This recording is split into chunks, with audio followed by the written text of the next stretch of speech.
రకమైన పార్టీలైనా సరే మనం పనిచేసేది మన పంచాయతీల కోసం, మన నియోజకవర్గాల కోసం, రాష్ట్రం కోసం, ప్రజల కోసం. నేను ఒకటే అనుకుంటా, మనలో మనకి విభేదాలు ఉండొచ్చు, చిన్న చిన్న పొరపక్షాలు ఉండొచ్చు, కానీ కొట్టుకునే అంత అవసరం లేదు.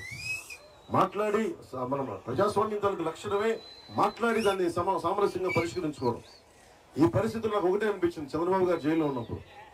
ఇంక దుష్ట పరిపాలనకి చరమాంకం పలకాలి. నేను ఒక మాట మాట్లాడితే నా మీద కూడా అపవాదులు వేస్తారు.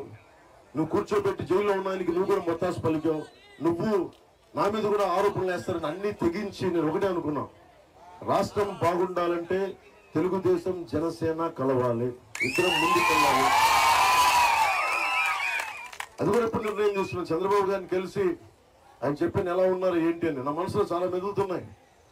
పొత్తు చెప్పాలా వద్దా, అసలు వెళ్ళాలా వద్దా, వెళ్తే ఏమవుతుంది, చెప్పకపోతే ఏమవుతుంది, చెప్తే నా జనసేన పార్టీలో ఉండే నాయకులు ఏమంటారు, మద్దతుదారులు ఏమంటారు, అరే మనకు అవకాశం ఉంది కదా, నువ్వు అనవసరంగా కూర్చొని పొత్తు పెట్టుకొని నువ్వు ఇలా చేసేవేంటని అంటాను. ఇదన్నిటికీ మించి నేను ఏడుకొండల వాడిని చిన్నప్పుడు ఆ గుడికి యోగా నేర్చుకుంటూ ఒకటే చూసామండి, ధర్మో రక్షితి రక్షిత. నువ్వు ధర్మాన్ని రక్షిస్తే ధర్మాన్ని రక్షిస్తుంది. నేను అదే నమ్మా. ఎవరు ఏమనుకున్నా 14 సంవత్సరాలు ముఖ్యమంత్రిగా పరిపాలించిన వ్యక్తి, ఇంత బలమైన పార్టీ నడిపిన వ్యక్తి, అలాంటి వ్యక్తికి తప్పు జరుగుతున్నప్పుడు అండగా ఉండకపోతే తప్పు చేసిన అవుతాను. నేను తెలుగుదేశం పార్టీ కార్యకర్తను కాకపోవచ్చు, కానీ నా రాష్ట్రంలో ఒక నాయకుడు ఇబ్బంది పడతా ఉంటుంది, నా సమస్య కూడా నిజంగా బాధ కలిగి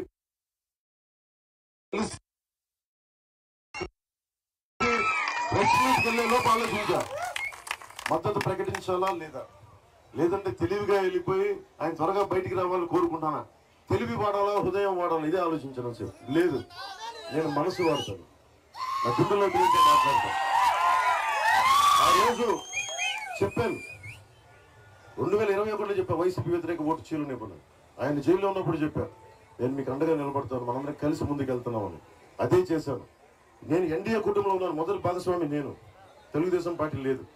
నేను ఢిల్లీలో నాయకుల్ని దేనికి కన్విన్స్ చేయాల్సి వచ్చింది. కేంద్రం సహకారం లేకపోతే కొన్ని పనులు మనం చేసుకోలేము. మన నీటి ప్రాజెక్టులు ఆగిపోయినాయి, వాళ్ళు కూర్చోబెట్టి రివర్స్ టెండరింగ్ అని చెప్పి రకరకాల పిచ్చి పనులు చేశాడు జగన్. ఇవన్నీ మనం తిరిగి స్టార్ట్ చేసుకోవాలంటే కేంద్ర సహకారం లేకపోతే ఏ పనులు అవ్వం.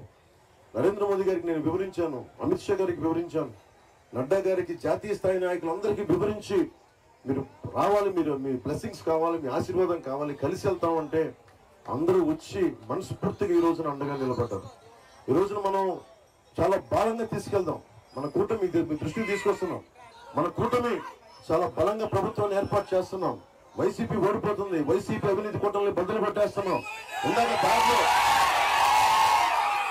దారిలో మన యువత ఆ ఫ్యాన్ ని బైక్ కట్టుకొని ఈడ్చుకుని వస్తా ఉన్నారు. 2 రెక్కలు దిగిపోయి ఉన్న ఒక్క రెక్కల్ని ఆ ఒక్క రెక్కలు